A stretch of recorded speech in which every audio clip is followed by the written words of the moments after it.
আজকালকার মেয়েরা একটু কাজে লাগবে অভিজ্ঞতা শিখতে হয়। আমরা ধরিয়ে নিয়েছি সবাই নিয়েছো। এই পাশেটা কে চালাবে? কোন পাশে চালাবে? তাহলে আমি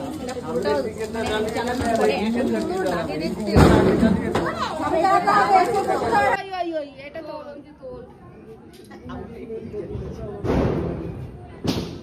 এটা চলছে না।